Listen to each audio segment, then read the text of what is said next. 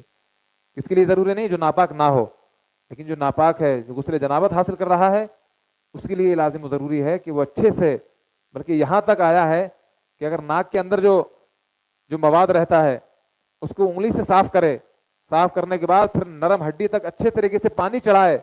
اور پانی چڑھانے کا مطلب اس طریقے سے سانس لے کر کے پانی چڑھائے، زیادہ زیادہ لمبی سانس نہیں تاکہ اوپر تک چڑھ جائے پھر پتہ لگے پریشان ہوتا رہے. آہستہ سے نرم ہڈی تک کیا ہے پانی چڑھائے، اچھے سے پانی چڑھائے. اگر ناک کے اندر بھی اگر کوئی جگہ خشک رہ گئی، کیونکہ ناک کے اندر پانی چڑھانا فرض ہے، پانی چڑھانے کا حکم ہے، پانی لگانے کا حکم نہیں ہے. بعض رات پانی لیتے ہیں اسے لگا دیتے ہیں، لگانا حکم نہیں، چڑھانا ہے. اور چڑھایا کیسے جاتا ہے؟ جیسے کہ ڈرپ وغیرہ لگاتے ہیں نا ڈاکٹر، تو وہ لگاتے ہیں کہ چڑھاتے ہیں؟ چڑھاتے ہیں نا، چڑھاتے تو ہیں کہ خالی بس لگا کے رکھ دیتے ہیں اپنے آپ چڑھتی جاتی ہے؟ وہ چڑھاتے ہیں. ایسے ہی پانی اس طریقے سے چڑھانا ہے، صرف لگانا نہیں ہے. اگر آپ نے لگا لیا تو آپ اس غسل سے جتنی بھی نمازیں ادا کرتے رہو گے، کل کو وہ نمازیں پھر آپ سے لگی ہوئی رہیں گی، پھر وہ اللہ رب العزت کی بارگاہ میں نہیں جائیں گی، وہ آپ سے ہی لگی ہوئی رہیں گی کہ تو نے تو مجھے اچھی طریقے سے ادا ہی نہیں کیا تھا، میں کہاں سے جاؤں گی اللہ کی بارگاہ میں تیری سفارش کرنے کے لیے؟ اچھے طریقے سے اگر تو ادا کرتا تب میں جاتی تیری سفارش کرنے کے لیے اللہ کی بارگاہ میں. تو فرض 3 چیزیں ہیں، کیا کیا ہیں؟ یاد کریے یاد کریے بھائی. کلی کرنا، ناک میں پانی چڑھانا، اور سر سے لے کے پیر تک بالکل اچھی طریقے سے پانی بہانا. شرمائیے مت بالکل بھی. انما المؤمنون اخوہ، یہ سمجھ لیجیے کہ ایک چھوٹا بھائی ہمیں سمجھا رہا ہے، چھوٹا بھائی ہمیں سمجھا رہا ہے. انما المؤمنون اخوہ، قرآن فرماتا ہے کہ مومن آپس میں بھائی بھائی ہیں. تو آپس میں بالکل شرمانے کی کوئی ضرورت نہیں، بولیے. جب بولیں گے تب کچھ تولیں گے. تو 3 فرض ہیں، کلی کرنا، ناک میں پانی چڑھانا، اور پورے بدن پر اچھے طریقے سے پانی بہانا، بالکل اچھے طریقے سے. اعلیٰ حضرت رضی اللہ تعالیٰ عنہ نے یہاں بہت ساری ایسی جگہیں لکھی ہیں کہ جہاں انسان بے توجہ ہی برت دیتا ہے اور ان پر پانی پہنچ ہی نہیں پاتا ہے. جیسے کان کا پچھلا حصہ ہے، ٹھیک ہے، اور جانگوں کے درمیان کی جگہ ہے، گھٹنے کے پیچھے کا حصہ ہے. تو یہ جو مقامات ہیں اچھے سے ان پر غور و فکر کرنا چاہیے. اب کیا کیسے جاتا ہے غسل؟ یہ تو 3 فرض ہو گئے. غسل کرنے کا طریقہ ہے کہ جو انسان ناپاک ہو اس کو چاہیے کہ پہلے اپنی ناپاکی کو دور کرے، جو کہ وہ کپڑا پہنا ہوا ہے اس کو کیا دور کرے، اس کے بعد استنجا کرے. اگرچہ پیشاب نہ آتا ہو پھر بھی استنجا کرے، کیونکہ کبھی کبھی ایسا ہوتا ہے کہ جب انسان کو احتلام ہوتا ہے تو اس کے ذکر کے اندر کچھ نہ کچھ معاملات رہتے ہیں. تو جب وہ استنجا کر لے گا تو تمام چیزیں کیا باہر نکل آئیں گی. کہیں ایسا نہ ہو کہ آپ نے استنجا نہیں کیا، غسل کرنے کے بعد وہ جو رطوبت ہے وہ باہر نکل آئی، وہ تو تھا منی، اب جب منی نکل کے آئی پھر آپ ناپاک ہو جاؤ گے. اس لیے بہتر یہ ہے کہ استنجا کیا جائے. استنجا کرنے کے بعد جو جہاں جہاں نجاست لگی ہوئی ہے اس کو آپ اچھے طریقے سے صاف کیجئے، دھوئیے. اس کے بعد پھر نماز جیسا وضو کیجئے، نماز جیسا وضو کیجئے. جب آپ نے نماز جیسا وضو کر لیا، ٹھیک، پھر اسی نماز جیسے وضو میں آپ اچھے سے ناک میں پانی چڑھا دیجئے، کلی بھی اچھے سے کر لیجئے. اگر روزہ نہ ہو تب، روزہ ہو تو پھر تھوڑا احتیاط برتیے، یعنی کہ اچھے سے کلی کر رہے ہیں، پانی گھاٹی میں چلا گیا، ہو گیا آپ کا روزہ. تو جب روزہ ہو تو شریعت نے یہ حکم دیا ہے کہ اس میں آپ کو کیا ہے، مبالغہ نہیں کرنا ہے. اسی طریقے سے ناک میں جب پانی چڑھانا ہے تو اگر روزہ ہے تو مبالغہ نہیں کرنا ہے. بس آپ کو جہاں تک اطمینان حاصل ہو کہ جیسے میں آسانی سے کر سکتا ہوں وہاں تک آپ کلی کریے، ناک میں پانی چڑھائیے. تو جب آپ نماز جیسا وضو کر رہے ہیں اس میں کیا ہے، اچھے سے ناک میں پانی چڑھائیے، کلی کر لیجئے، ٹھیک. تو وضو کے ساتھ ساتھ آپ کے 2 فرض بھی ادا ہو جائیں گے. ایسا ہوا. اس کے بعد آخری جو فرض ہے، پورا سر سے لے کر کے ناخن تک پانی بہانا، اس کو بالکل اچھے سے پانی بہائیے. اور خاص کر سردیوں کے موسم میں، کیونکہ سردی کے موسم میں جسم جو ہوتا ہے وہ خشک ہو جاتا ہے، خشکی سے پیدا ہو جاتی ہے جسموں میں. تو جب خشکی سے پیدا ہو جاتی ہے تو پانی جو ہے وہ لگ کر کے ایسے نکل آتا ہے، اچھے سے پانی جمتا نہیں ہے. تو پہلے پانی چپڑ لیجئے، تیل کی طرح، جیسے تیل لگایا جاتا ہے ویسے تیل کی طرح پانی چپڑ لیجئے.